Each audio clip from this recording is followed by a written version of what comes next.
بۆ گفتوگۆی زیاتر لەسەر بابەتی هێنانی کرێکاری بیانی بۆ هەرێمی کوردستان هەروە چ کاریگەریەکەیە لە زیادکردنی بێکاری لە هەرێمی کوردستان یاخود تا چەند پێویستە کرێکاری بیانی ڕووبکاتە هەرێمی کوردستان لەگەڵ یوسف کەریم سەرۆکی سەندیکاکانی کرێکارانی کوردستان لقی هەولێر لە ستۆدیۆکارمان لە هەولێر گفتوگۆکەم. کاک یوسف ئەم کاتت باش تا چەند کرێکاری بیانی بە بازاڕی هەلی کارەوە لە هەرێمی کوردستان دیارە؟ ئەو کاتەی بەڕێزی شت باش سڵاو لە بینەران. بێگومان کاریگەری کرێکاری بیانی لە هەرێمی کوردستان لەسەر کرێکاری خۆبانە کاریگەریەشی زۆری هەیە. بەپێی ئەو داتایانەی لە 27 مانگ بەڕێز وەزیری کاروباری کۆمەڵایەتی ڕایگەیاند 100,000 کرێکاری بیانی لە کوردستانە. بێگومان ئەوە کاریگەری هەم لەسەر هەلی کار دەبێ هەم لەسەر مەسلەی سیولا کە ئەوە دەبتە ئەزمەتی ماری چونکە ئەوانە زۆربەی داهاتەکانیان ڕەوانەی دەرەوە دەکەن. خۆشبەختانە حکوومەتی هەرێمی کوردستان بە سەرۆکایەتی وەزیری پلاندانان لێژنەیەکیان پێکهێناوە کە سنوورێکدا بدرێت بۆ کرێکاری بیانی.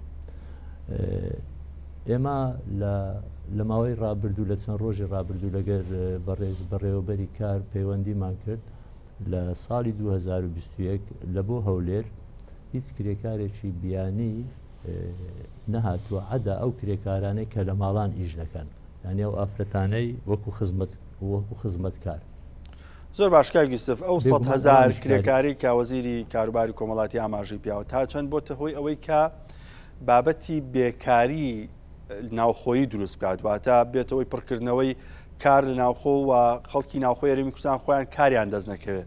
بە مانایەکی تر ئایا خەڵکەیە لە هەرێمی کوردستان و کارانە بکات کە کرێکاری بیانی لە هەرێمی کوردستانیکە؟ بەدڵنیایەوە خەڵکی ما ئەو کارانە دەکا، بەڵام ئێمە دەبی خۆمان کرێکاری خۆمانە بەڕاستی هەنگاوێک بهاوێن بچین سەردانی خاوەنکار بکەین ئەو کرێکارە بیانیە لای ئێوە ئیش دەکا بە چ مەبلەغێک ئیش دەکا بۆ مەبلەغی ئیشکەین بۆ ئەوەی ئەمە ئەو هەلی کارە لە کرێکاری بیانی بتوانین وەرگرینەوە.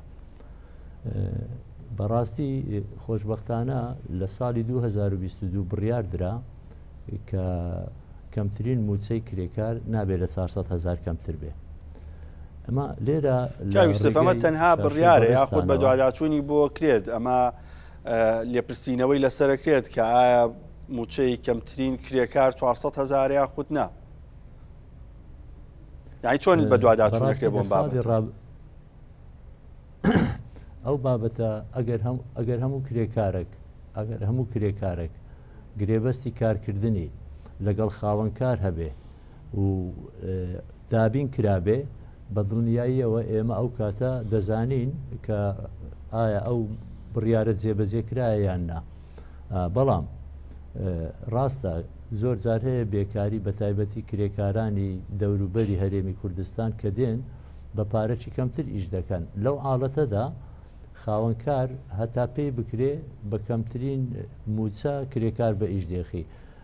ئەوە هەم ئەرچی ڕاگەیاندنە، ئەرچی سەندیکاکانی کرێکارانە، ئەرچی لێژنەکانی دابینە کە ئێمەش وەکو سەندیکاکانی کرێکاران لقی هەولێر نوێنەرمان لە لێژنەکان هەیە بە دواداچوون بکەن.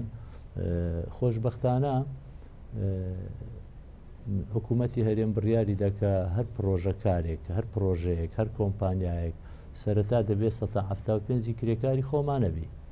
اینجا ئەو کرێکارانەی دەشێنێ دەبێت کرێکاری شارەزا بن.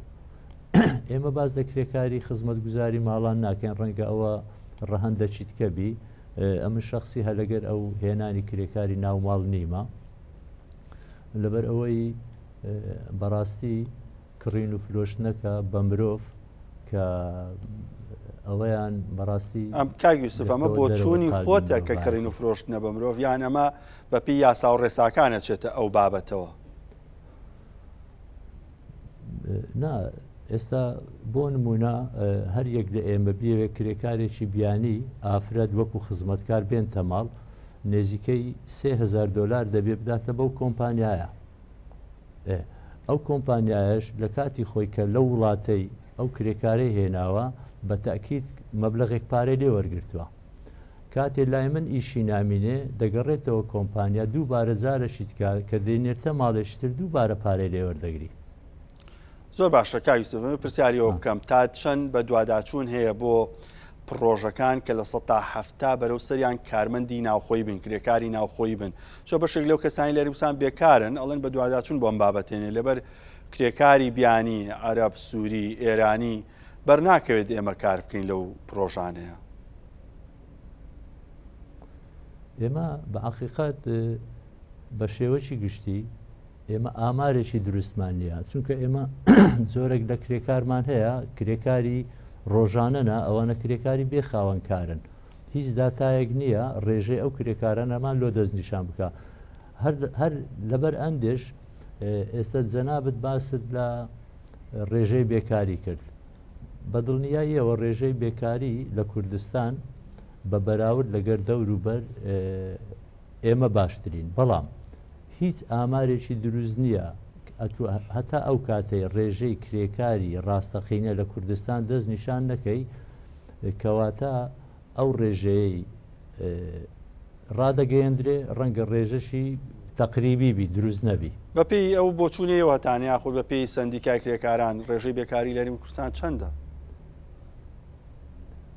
ڕێژەی بێکاری لە هەرێمی کوردستان خۆی بەپێی ئەو ڕووپۆشیەی وەزارەتی کار و کاروباری کۆمەڵایەتی کردیتی 90,000 کرێکار بێکارە 90,000 اینجا ئێمە ئامارێکی دروست نییە بتوانین برێن ڕێژەی کرێکار لە کوردستان چەندە 90ەکەی لێ دەرکەین بتوانین برێن سەدەیە لەسەر چ پێوەرێک ئاماژە بۆکەن کە بارودۆخی هەرێمیستان لە چاو وڵاتانی دراوسێ باشترە کە ئێمە داتایە خود ڕێژەمان لەبەردەستانە بێ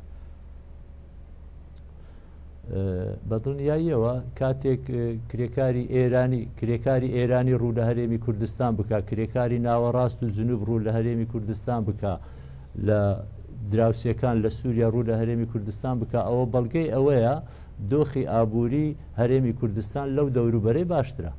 زۆر باشە سپاس بۆ یوسف کەریم سەرۆکی سەندیکاکانی کرێکارانی کوردستان لە قیەولێر